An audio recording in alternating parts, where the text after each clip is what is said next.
This is Weeknights, and I'm Dash. You This is just my totally covered the mic when you said I'm Dash. Nigga said I'm Dash, and this is my co-host JD, aka He Who Pods, aka Rearview Mirror. AKA he got to put up with a lot of bullshit. Whatever. Anyway, yeah. So it's Weeknights together, and what we do. The shenanigans are the same, even though we're together. They continue. In fact, they're probably worse. There's probably more shenanigans when we're together, as you can already see. Right. So let's get started, because honestly, there hasn't been a lot of news because it was a holiday. So. Well, and it was Kendrick Day all week. And it's been Kendrick Day all week. So. Yeah. So let's get to it. Mm-hmm. So apparently Wicked has grossed the highest opening weekend for a Broadway adaptation in box office history. Whoop, there it is. This is according to Entertainment Tonight. It says, Wicked has defied the box office expectations for a musical. The Broadway show turned film opened domestically to an estimated $114 million, making it the biggest box office launch for a Broadway adaptation ever. All capitals. And apparently they spent, between the two movies, they spent $300 million. Each movie was approximately $150 million. So I'm sure by the end of this week, they've already made back the money that they shattered the previous record holder, which was Into the Woods, which opened to $31 million in 2014. I like it. It says not only... I like Into the Woods. I went and saw that on Broadway. Oh, I never even heard of it. Not only that, but this is the fourth biggest opening for a musical of all time in the U.S. Wicked has also hit an overseas... Nope. Wicked was also an overseas hit, bringing in $50.2 million, again, making it the biggest worldwide opening for a musical adaptation since Les Miserables. Interesting. And the fifth largest of all time for any musical. Dude, this is great for them. I mean, congratulations to them and, Ariana Grande and Cynthia Erivo and, everybody who was involved. Do you think that going into the second film, which I didn't even realize there was supposed to be a second film until I actually saw Wicked the other day. Do you think that it's going to shatter records next year too? No. Okay, I didn't. I think people are going to be upset. There's two of them. Yo, you get to the movies. I gotta say this. I'm not gonna give any spoilers or anything like that, although Wicked is not a new story. But you get to the movies. Well, at least I did. I got to the movies and it said part 1, and I was like, "What is this? What do you mean part 1?" And then, like halfway through the movie, it was like, "We didn't get to part 2 yet." You said maybe only you. You think it only said part 1 in your movie theater? No, what I'm trying to say is I don't know. Maybe people knew this. I did not know that it was 2 films. I didn't know it was 2 films. I didn't know it was a part 1 and a part 2. I had no idea that that's what was happening. So watching the film in real time and seeing part 1, I'm like, oh, okay, they're gonna do this in like parts. It's a musical. That kind of makes sense to me, that it would be broken out. It's an adaptation of a play. Plays are very structured. So I was like, oh, this has got to be that. And then, like, 2 hours into the movie, I'm like, where's part? Did I fall asleep? I did fall asleep. But what happened? What happened? And it turns out that I'm sorry, but I pull out my phone sometimes during movies because I need to Google things that I don't understand. So I Googled. Was your screen light all the way down? Oh, all the way down. All right, then I think it's all the way down. But I did Google and I was like, oh shit, there's part 2 is another movie that's coming out next November, no less. So yeah, but I do think that it is very risky to have a film this huge come out now and then part 2 come out a year later. A year is fast. A year is fast, but I just feel like that's a lot of they've got to keep up that momentum. There's been so much promo around this film that I just wonder how they maintain that next year. That's all. I mean, With just as much promo. I guess so. I guess so. I'm wondering what people are really thinking about it, though. I haven't seen like a bunch of reviews, and that's because I wasn't really looking for them. But um, I'm curious how people feel about the film. You know. Well, we'll await your review. Yeah, we can talk about it another day. Yeah. But I'm just glad I didn't have to watch it with baby girl, because that means I don't have to watch part 2. So you don't want to see part 2? No. Okay. Okay, we could another time. We could deep dive on Wicked, after people have seen it. Sure. Yeah. I mean, it's been out just a week now. Yeah, it's only been a week, so the day we're recording this anyway. Who knows when you'll see it? Right. But at this point, it's only been a week, so I don't want to, I don't want to give away too much. But just know, if you didn't know, it's part 1. Part 2 is not coming out till next year, so there's that. Yeah. Anywho, Sade has a new song out. We can start there. Yes, Sade has a new song. Um, that is in honor of her son. Right.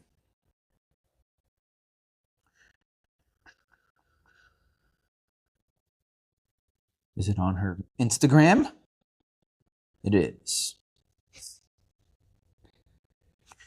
Okay, so according to her Instagram, it says the song is called Young Lion by Sade Adu. And it's from the Tranza album. Mm-hmm. It says, from the Tranza album's Liberation chapter, featuring Isaac Theo Adu. And, it's just information on where to watch the full video. It's got producers and mixers and engineers here. That's really interesting. I never seen that in an Instagram post. Anyway, the song's called Young Lion, and we saw the video just now, moments ago. Oh, did you have more details on that, or? That's what I was saying. It's all. You don't want to. What is the Tranza album? Hit the Googs. Sure. Hit the Googs. You be thinking that shit is good. No, it's not. That's why I'm laughing. Okay. I laugh because you're trying to be polite and not say anything.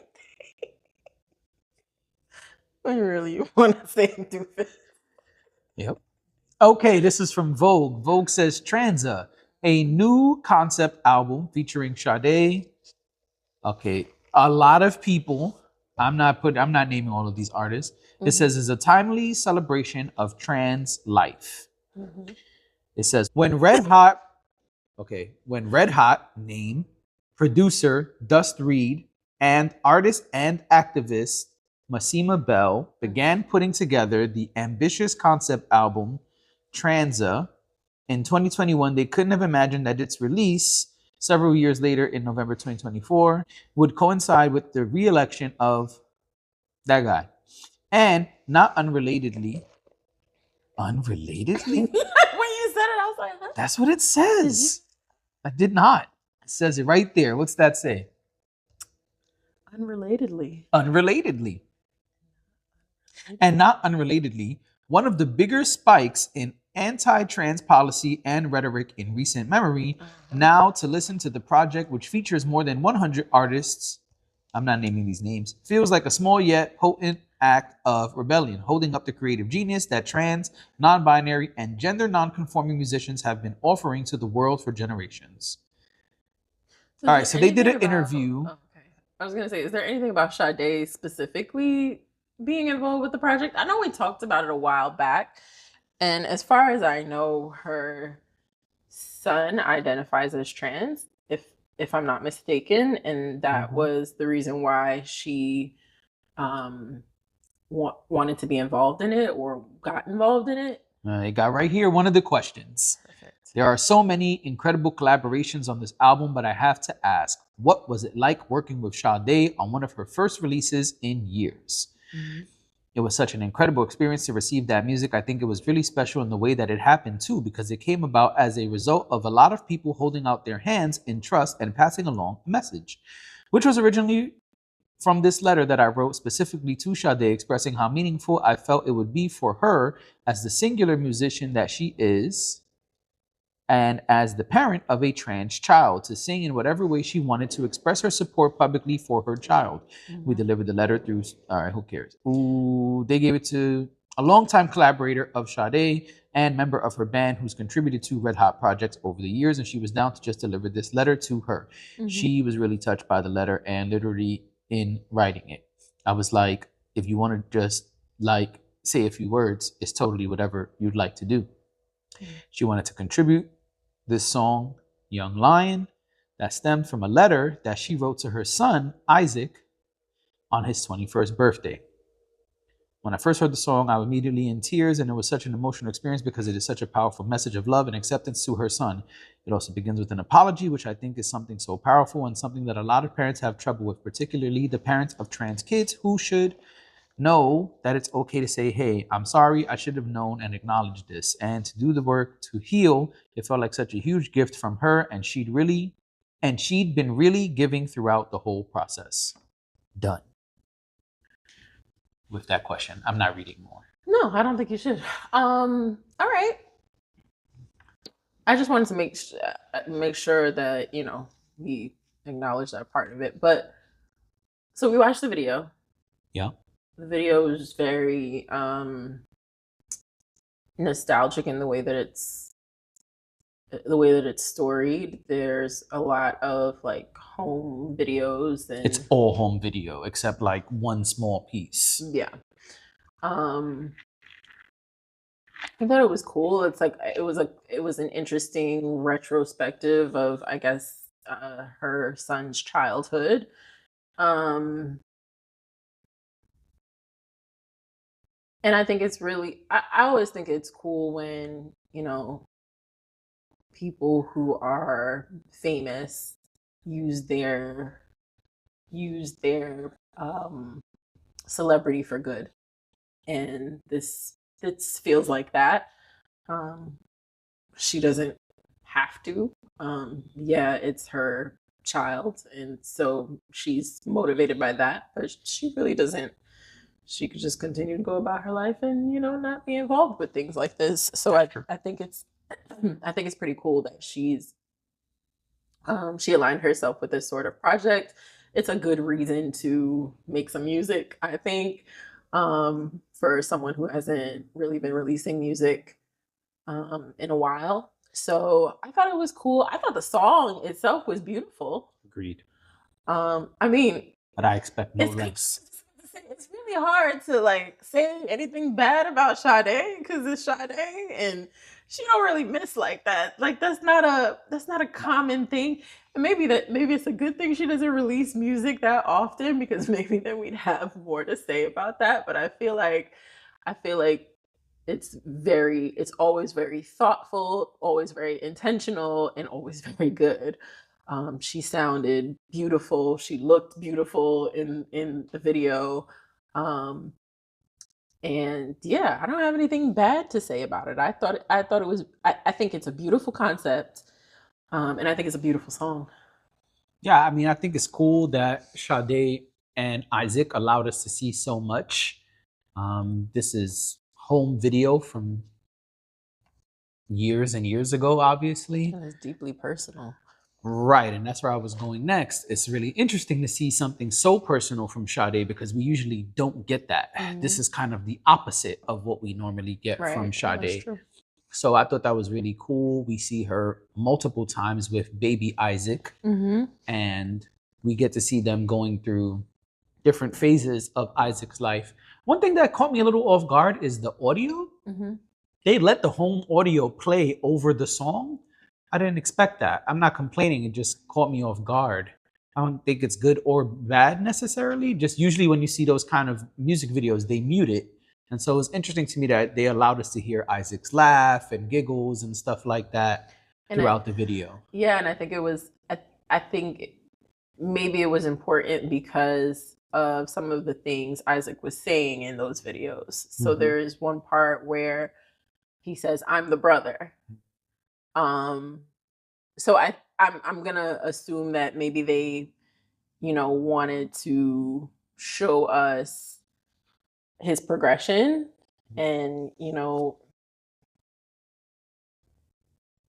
kind of, I guess, how his life played out, if you will. That's what I took away from it. I noticed that you got to be paying attention to catch it. But when I heard that, I was like, oh, okay. It makes sense to me why they would play the audio.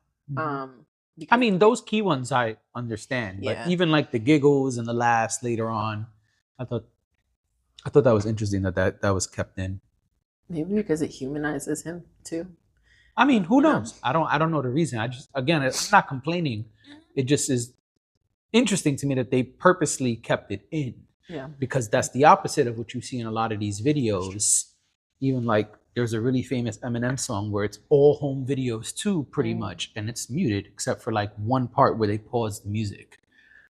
So I thought that was really interesting. I wouldn't know that. You can't help yourself. Gotta bust shots. Could have just said nothing. Could have just let me finish my sentence. Anyway. Yeah, so I thought that was interesting. Yeah, beautiful song. Always great to hear Sade. She still sounds great.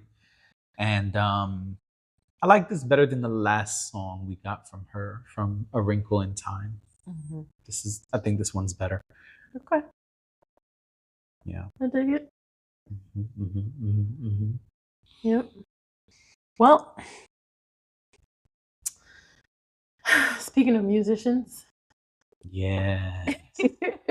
All right, so we already told y'all that J. Cole put out Inevitable, his limited audio series, and that The Come Up, his first mixtape, is now on streaming platforms. However, it's only been like a week since that happened.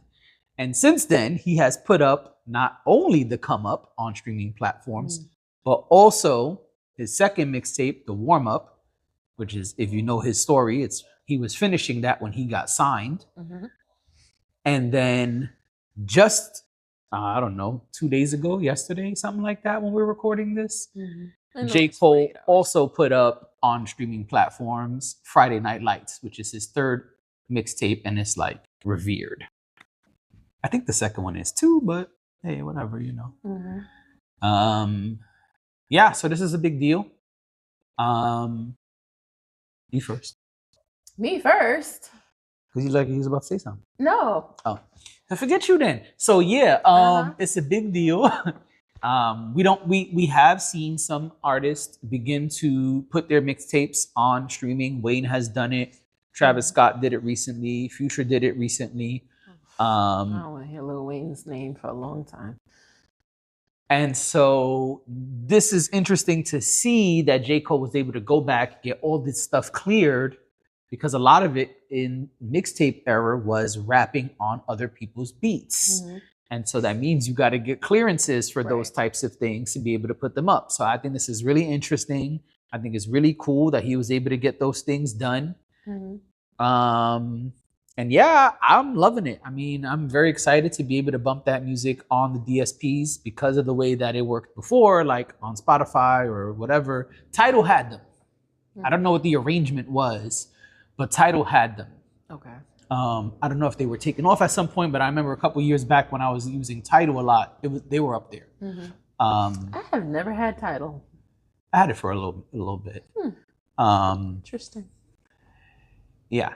So it's interesting to see that he was able to clear it because before you would have to, if you wanted to listen to it, you would have to find it, download it, and have it separately from your, whatever streaming app you used. Now it's right there. And what I'm more interested in seeing is what this will do for his streaming numbers in the coming weeks. Also because that means sales, quote unquote, can become part of that.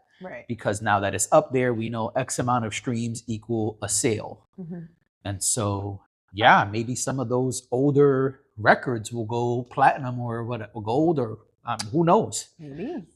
Um, I'm excited about it. I'm excited to go back and listen to some of this stuff. I don't know all of it, so I'm excited to go back Catalog. into his catalog. I was going to say into his deep cuts. Uh-huh. and, um and listen to all of that. I have started going through it a little bit, but I will report back when I'm actually finished. But yeah, I think this Give is us that old new review. exactly. My own Monica Lewinsky review. There you go. But yeah, no, I'm excited to dive into that more and yeah, discover new J. Cole that I have not discovered before. And to all of the people out there who are like, J. Cole has been out forever. How do you not know? Who cares? Who cares? I see both sides. Here's my thing. I'm not sitting here pretending to know things that I don't know. I think that would be worse. Sure. I think it's fine for all y'all who have listened to every single moment of every single song that he has ever done in his entire life. Good for you. I think that's You're great. such a hater. I'm not a no. It is the people who have done that are the haters. I think because what is wrong with people discovering music they have not heard before? Like it's not. That's why I said I see both You're sides. not better than me. Oh yeah, and you want to call me a hater? Well, I said I see both sides, but Music is to be discovered, and if I haven't heard something before and I'm willing to listen to it, why are we on opposite sides of the fence? Like when I become what a is fan the of battle? when I become a fan of something, I go back and find what's the other stuff, or I ask around, right? Like if I discover Brown Table today, and I find out other people are fans, or I might go online and see like, oh, what are the other bangers, or what's the hidden gems, quote unquote, from Brown Table. And so that's what I do. And so I think there are fans who do that. And I think there's also fans who are not as invested. And that's why I say I see both sides, right? And so I think the challenge comes, okay, I think there are some fans who are like, hey man, I started listening to Brown Table today. So I only know their recent stuff. I didn't go back. And so they'll know everything from that point moving forward. I guess what's a little challenging for me is why not go back if you enjoy them? And so I guess my question for those type of fans, which I guess in this case is you too, is what stops you from going back if you really like this thing? Now, if you're a casual fan, quote unquote, where it's like, oh, when Brown Table comes on, I'm like, okay, cool. But if you're a real Brown Table fan, then why not go back? I go back into people's catalogs. Don't get me wrong. If I like somebody and I'm like, oh, I like this. I should go back and listen to more. I do that. Okay. But you didn't feel that way about J. Cole. It's the setup. It was on streaming. Like, what do you? You didn't know it existed though. It's not that I didn't know it existed. Because it's on YouTube. And there's like mixtape websites. Mixtape websites or YouTube for stuff. I don't. I'm being honest with you. Because I even could have. You know what I mean? I got him. I could have. You didn't. You didn't ask. All right. You asked me. Did you ask me for the mixtapes? My point is here. I feel like there's this battle between the two where, well, that's like you want a prize for knowing it first, and it's corny to me. That's because it's because people who are quote unquote day one fans, they want to you want a prize? Like what they want to show off that they're day one fans. I'm not a day one fan. I did not know the come up when it first came out.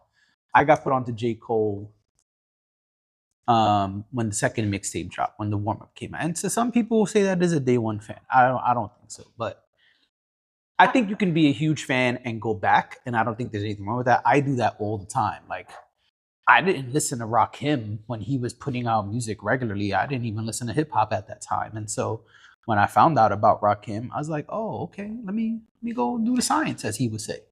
I say all the time, like I'm a fan of music, and I have a preferred genre, and I probably go back more into that genre than I do Ah, okay. the others. So it's not that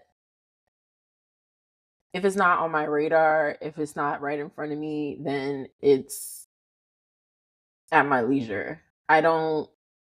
Got it. So sure. But do you consider agree yourself with like a diehard J. Cole fan? No. Okay, so then I think, and so I guess that's where No. that's kind of where it separates, right? Because what I don't understand, that's why I was saying, like, my question is, like, if somebody says they really like J. Cole, like, I'm a diehard J. Cole fan, I don't know how you could do that No. and not like go back. I think Die Hard, if you're gonna use that, I mean, today they're called stands, but you know, if you're gonna talk about Die Hard when it comes to hip hop, it would be older hip hop. It wouldn't be for you mean? for me. Okay. It wouldn't be J. Cole. It would be before J. Cole. It would be Jay-Z. It would be Wu-Tang. It would be Nas. It would be like it wouldn't be the guys that came out in 2009 or whatever. At that point, I think I was dipping in every genre at that point. I was even listening to Taylor Swift around that time. Not to say that I wasn't into hip hop or whatever. I absolutely was. Listen, I burned Jay-Z's albums on my Discman into the ground, okay? The Black Album, the Blueprint, all of, like, that's what I mean when I say Die Hard. Nas, all of the albums. Like, as I got older, I guess I did get more casual with my hip hop and kind of became like an I like what I like type of thing, rather than, oh my gosh, I gotta like dig in the crates to look for this mixtape, and that I grew less attached to it, I think. So yeah, if you came out while I was in college or after college, yeah, I knew your music and whatever, but I wasn't like deeply looking for all your old stuff, all the indie stuff you did. I just wasn't. I was also outside a lot. I didn't really have a lot of time to be sitting around listening to your old mixtapes. So now that I'm inside a lot, all right, I've got some time on my hands, okay? got it. Because Okay. I'm just saying, I mean, Yeah. but this is exciting to me. I feel like, first of all, good for him, because if this means he's going to make some money off of music that he didn't get to make money off of before, that's great. Right. But also, I do think, like, I think this is a moment to celebrate. And whoever got it before, cool, you got it again. And whoever didn't get it before but wants it now, it's available to you. Yes.